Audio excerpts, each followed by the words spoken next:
الحمد لله رب العالمين، الصلاة والسلام على رسوله الأمين. أما بعد، فأعوذ بالله من الشيطان الرجيم. بسم الله الرحمن الرحيم. ومن يطع الله والرسول فأولئك مع الذين أنعم الله عليهم من النبيين والصديقين والشهداء والصالحين وحسن أولئك رفيقا. صدق الله العظيم. وقال النبي صلى الله عليه وسلم: المرء مع من أحب، أو كما قال علیہ الصلاۃ والسلام. میرے محترم بزرگوں اور عزیزوں اور دینی اور ایمانی بھائیوں، اللہ تبارک و تعالی نے اس کائنات کے اندر بے شمار مخلوقات کو پیدا کیا، لیکن ان تمام مخلوقات کے اندر انسان کو سب سے افضل بنایا، اور اس انسان کے ساتھ بہت سارے انعامات اللہ تعالیٰ نے رکھے. ان میں سے ایک یہ ہے کہ اس کی ہدایت کے لیے اور اس کو سیدھا راستہ دکھانے کے لیے، اور اللہ جس راستے کو اور جن اعمال کو اور جس طرح زندگی گزارنے کو پسند کرتے ہیں وہ بتانے کے لیے اللہ تعالیٰ نے انبیاء علیہم السلام کو دنیا میں مبعوث فرمایا. اللہ کا بڑا انعام ہے. لیکن اللہ تبارک و تعالی نے مجھے اور آپ کو انبیاء علیہم السلام کے سردار امام الانبیاء محمد مصطفیٰ صلی اللہ علیہ وسلم عطا فرمائے. تو اللہ کے نبی صلی اللہ علیہ وسلم کا طریقہ اور آپ کی سنتیں جب تک ہم اختیار نہیں کریں گے، یا اب سے لے کر جب سے اللہ کے نبی صلی اللہ علیہ وسلم دنیا میں آئے ہیں اور قیامت تک کے ہر انسان کے لیے وہ اگر کامیاب ہونا چاہتا ہے تو اس کو پیارے آقا صلی اللہ علیہ وسلم کا طریقہ اختیار کرنا پڑے گا. تو یہ جو میں نے آیت آپ کے سامنے تلاوت کی ہے، یہ آیت اس وقت نازل ہوئی جبکہ ایک اللہ کے رسول کے ایک صحابی حضرت ثوبان رضی اللہ عنہ اللہ کے نبی سے بے پناہ محبت کرتے تھے. آخری درجے کا جو عشق ہوا کرتا ہے وہ اللہ کے رسول سے محبت کیا کرتے تھے. انصاری صحابی تھے. ان کی محبت کا عالم یہ تھا، اللہ کے نبی کو دیکھتے گھر جاتے پھر آ جاتے، گھر جاتے پھر آ جاتے، بار بار آپ کو دیکھتے اور خوشی محسوس کرتے. اب ایک دن رات میں سوئے ہوئے تھے، اچانک سے آنکھ کھلی، بے چینی ہوئی اور آنکھ کھل گئی. نیند سے جب بیدار ہوئی دل کو بے چین پایا، بے قرار ہو گئے کہ کسی طرح سے اللہ کے رسول کا دیدار ہو جائے، کسی طرح سے میں اللہ کے رسول کو دیکھ لوں. اور یہ وقت وہ تھا جب کہ انسان کو بڑی سکون، تھکا ہوا ہوتا ہے سارا دن کا، اور رات میں بڑی آرام کے ساتھ نیند میں سو رہا ہوتا ہے. آدھی رات کو آنکھ کھل دیے اور دل بے قرار ہے. اب سوچا اب کیسے ملاقات کروں گا، اللہ کے نبی سو رہے ہوں گے، کیسے دیکھوں گا ان کو، نہیں دیکھ سکتا، اللہ کے نبی کے آرام کا وقت ہے. پھر اپنے آپ سے باتیں کر رہے ہیں کہ چلو اللہ کے نبی کی چوکھٹ کو ہی دیکھ لوں گا، اللہ کے نبی کی چوکھٹ کو ہی دیکھ لوں گا. یا ہو سکتا ہے آپ کسی کام سے تشریف لے آئیں باہر، آپ کو کوئی ضرورت پیش آ جائے، آپ باہر تشریف لے آئیں، کچھ تو ہوگا، اللہ کے نبی کے کسی طرح سے دیدار ہو جائے.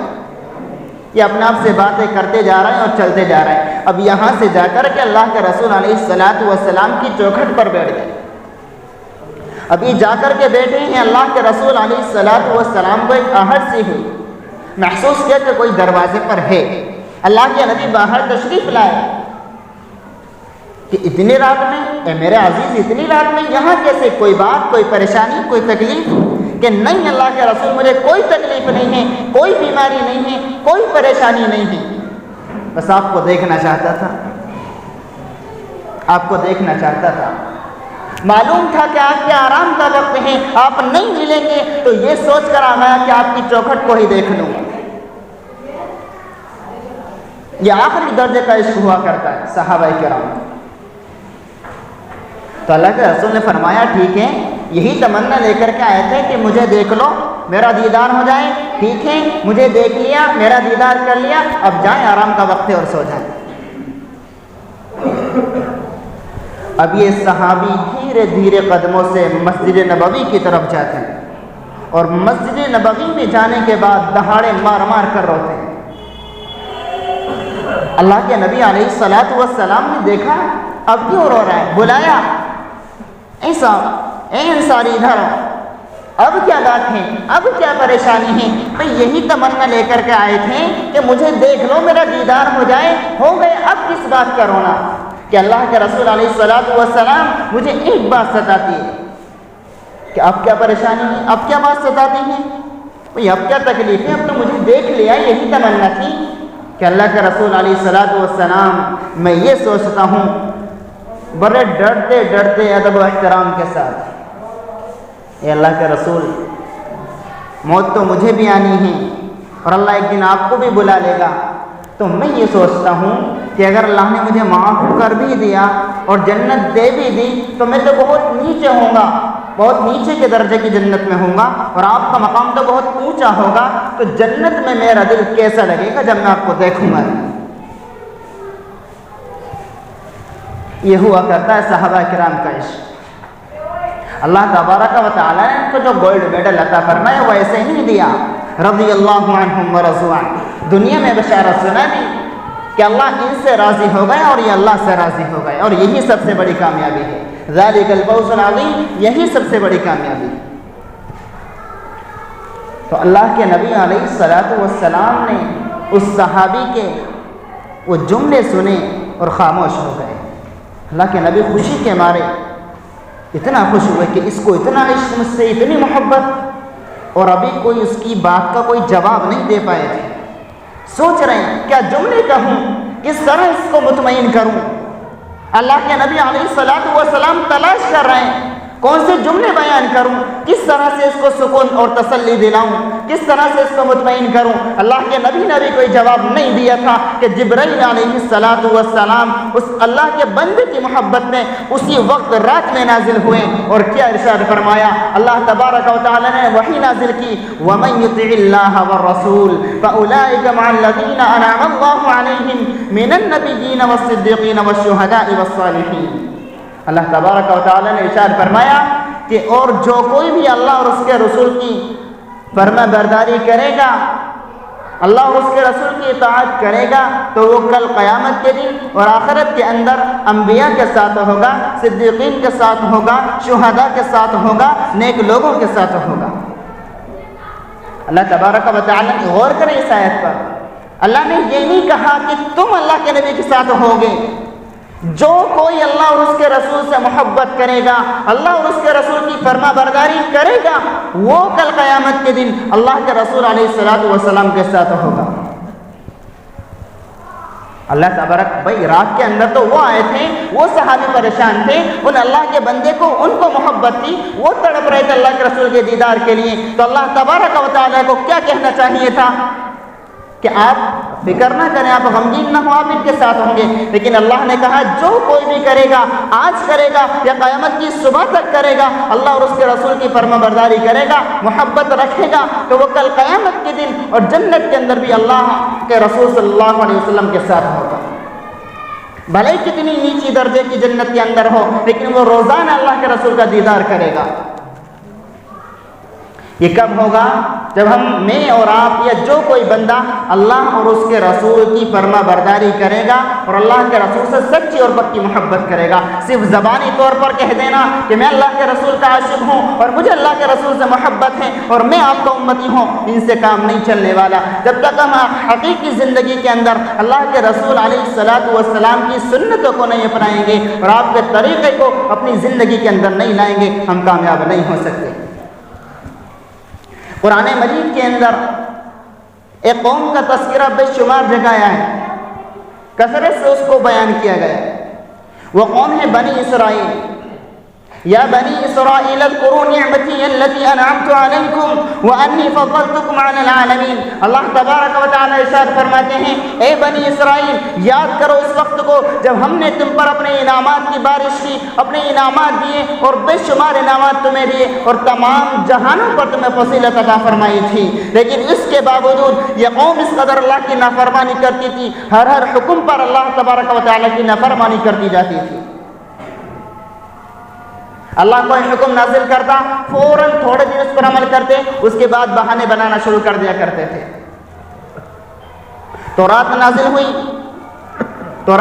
ہوئی، اللہ تبارک و تعالی نے حکم دیا اس پر عمل کرو، تو اس میں انہوں نے کیا کیا کہ ہم اس پر عمل جب کریں گے جب اللہ خود ہم سے یہ کہے گا کہ تم اس پر عمل کرو۔ اللہ تبارک و تعالی بذات خود ہم سے یہ کہیں کہ تم اس پر عمل کرو تب ہم عمل کریں گے۔ موسیٰ علیہ السلام کے کہنے سے عمل نہیں کیا۔ اللہ تبارک و تعالی نے ان میں سے کچھ لوگوں کو بلایا کوہ طور پر، پہاڑ پر 70 لوگ حضرت موسیٰ علیہ السلام کے ساتھ گئے اور جا کر کے وہاں دیکھا، اور اللہ تبارک و تعالی نے خود ان سے مخاطب ہو کر کے کہا کہ ہاں میں نے ہی تم کو حکم دیا ہے کہ تم اس پر عمل کرو۔ اور وہ 70 لوگ آئے کہ ہاں بھائی ہاں اللہ نے ہی حکم دیا ہے کہ اس پر عمل کرو، لیکن آنے کے بعد انہوں نے یہ حیلہ بنا دیا، ایک بات اپنی طرف سے بڑھا دی کہ اللہ نے یہ تو کہا ہے کہ اس پر عمل کرو، تورات جو یہ کتاب ہے اس پر عمل کرو، لیکن اللہ نے ساتھ میں یہ بھی کہا ہے کہ جو جتنا تم سے ہو سکے اتنا عمل کرنا نا، اور باقی چھوڑ دینا، ہم اس کو معاف کر دیں گے۔ یہ انہوں نے اپنی طرف سے بڑھا دی، تو انہوں نے یہ صحیح کرنا شروع کر دیا کہ ٹھیک ہے اللہ نے حکم دیا ہے تو جو بھی ان کو حکم آسان لگتا اس کو کرتے جاتے، اور جو مشکل لگتا اس کو چھوڑ دیتے کہ اللہ معاف کر دے گا اس کو۔ یہ انہوں نے حیلہ بنایا۔ تو اللہ تبارک و تعالی نے مجھے اور آپ کو یہ 7 دن ہیں، 7 دنوں میں سب سے افضل دن مجھے اور آپ کو کون سا دیا؟ یہی جو آج دن ہے، جمعے کا دن۔ لیکن اس قوم کے لیے ایک دن خاص کیا تھا، وہ ہفتے کا دن تھا، سنیچر کا دن تھا، کہ آپ یہ دن آپ کے لیے مقدس ہیں اور بہت ہی افضل دن ہے، اس دن آپ اللہ تعالیٰ کے لیے اس دن کو خاص کر لیں کہ آپ اس دن اللہ کی عبادت کریں گے اور اپنے کام کاروبار چھوڑ دیں گے۔ ہفتے میں ایک دن، سنیچر کا دن، اللہ تبارک و تعالیٰ نے ان کو یہ حکم دیا کہ آپ ہفتے کے دن کوئی کاروبار نہیں کریں گے، کوئی کام نہیں کریں گے، صرف اللہ کی عبادت کریں گے۔ اور اسی طرح سے ایک قبیلہ وہ تھا جو سمندر کے قریب رہا کرتا تھا اور مچھلیوں کا شکار کرنا اور سیر و تفریح کرنا اس کا کام اور کاروبار تھا۔ اس کا جو کاروبار تھا وہ سمندر کے قریب رہا کرتے تھے، مچھلیوں کا شکار کیا کرتے تھے۔ تو اللہ تبارک و تعالی نے ساتھ میں یہ بھی حکم لگایا کہ ہفتے کے دن آپ کو شکار بھی نہیں کرنا ہے مچھلیوں کا۔ اب انہوں نے کہا ٹھیک ہے نہیں کرنا۔ اب انہوں نے ایک حیلہ بنایا، کچھ دن تو شکار نہیں کیا، کچھ دن انہوں نے شکار بند کر دیا کہ اللہ کا حکم ہے وہ بند کر دو، تو کچھ دن بند کر دیا، لیکن کچھ دنوں کے بعد حیلہ بنایا کہ سمندر کے قریب ایک گڑھا کھود دیا کرتے تھے اور اس میں ایک نالی جاری کر دیتے کہ سنیچر کے دن اس کی ساری مچھلیاں اس گڈھے میں اکٹھی ہو جایا کرتی تھی اور اتوار کے دن وہ مچھلیوں کو نکال کر کے اپنا کاروبار کیا کرتے تھے۔ وہ اللہ تبارک و تعالیٰ کے ساتھ کھیل رہے تھے، اللہ کو بیوقوف بنانا چاہ رہے تھے نعوذ باللہ، لیکن اللہ تبارک و تعالیٰ نے جب ان سے کہا کہ ہم نے تو منع کیا ہے، تو کیا کہتے ہیں؟ اے اللہ ہم سنیچر کے دن تو نہیں کرتے، آپ نے سنیچر کے دن شکار کو منع کیا ہے، ہم سنیچر کے دن مچھلیاں نہیں پکڑا کرتے، ہم تو اتوار کے دن نکالا کرتے ہیں۔ حالانکہ کرتے کیا تھے؟ وہ سنیچر کے دن ہی ایک گڑھا کھود دیتے سمندر کے قریب اور ایک نالی جاری کر دیتے جس سے سمندر کی مچھلیاں اکٹھا ہو کر گڑھے میں اکٹھا ہو جایا کرتی تھی اور اتوار کے دن نکال لیا کرتے تھے۔ تو اللہ تبارک و تعالیٰ کے ساتھ وہ کھیل رہے تھے۔ تو اللہ تبارک و تعالیٰ نے جب دیکھا، کوئی اللہ تبارک و تعالیٰ کا ایک نظام ہے، دیکھا کرتے ہیں کہ باز آ جائے، توبہ کا انتظار کیا کرتے ہیں، لیکن جب باز نہیں آیا کرتا تو فرشتے کو حکم ہوا کرتا ہے اور آ کر کے فرشتہ اس کی ٹانگ توڑ دیا کرتا ہے۔ مجھ میں اور آپ میں بھی آج یہی بات پائی جا رہی ہے، جب تک اللہ تبارک و تعالیٰ نے ہمیں صحت دی ہے، تمام اپنی انعامات کیے ہیں، ہم نہیں کرتے، اور جہاں تھوڑی سی ہمارے اوپر پریشانی آ جائے، دقت آ جائے، تھوڑی اللہ تبارک و تعالیٰ رسی کھینچ لے، پھر ہم مسجدوں کی طرف دوڑا کرتے ہیں، اللہ تبارک و تعالیٰ کی طرف رجوع کیا کرتے ہیں۔ اللہ کہتا ہے یہ کیا پہلے سے کر لیتے تو کیا؟ ہم تو خود یہی چاہتے ہیں کہ تم اللہ اللہ کرتے رہو، تم ہماری طرف آ جاؤ۔ تو وہ قوم جب باز نہیں آئی، اللہ تبارک و تعالی نے اس قوم کو بندر بنا دیا۔ وَلَقَدْ عَلِمْتُمُ الَّذِينَ اعْتَدَوْا مِنْكُمْ فِي السَّبْتِ فَقُلْنَا لَهُمْ كُونُوا قِرَدَةً خَاسِئِينَ۔ جب وہ قوم نافرمانی کرتی رہی، باز نہیں آئی، اللہ تبارک و تعالی نے حکم دیا کہ تم سب کے سب بندر بن جاؤ۔ وہ بندر کی شکل کے اندر تبدیل ہو، اور وہاں اللہ تبارک و تعالی نے کہ انعامات دیا کہ جو کوئی اللہ اور اس کے رسول کی فرما برداری کرے گا وہ کل قیامت کے دن اور جنت کے اندر انبیاء کے ساتھ ہوگا، صدیقین کے ساتھ ہوگا، شہداء کے ساتھ ہوگا اور نیک لوگوں کے ساتھ ہوگا۔ تو مجھے اور آپ کو بھی ضرورت ہے کہ میں اور آپ اللہ تبارک و تعالیٰ کے تمام احکامات کو محمد عربی صلی اللہ علیہ وسلم کے طریقے پر پورا کریں، تبھی ہم کامیاب ہو سکتے ہیں۔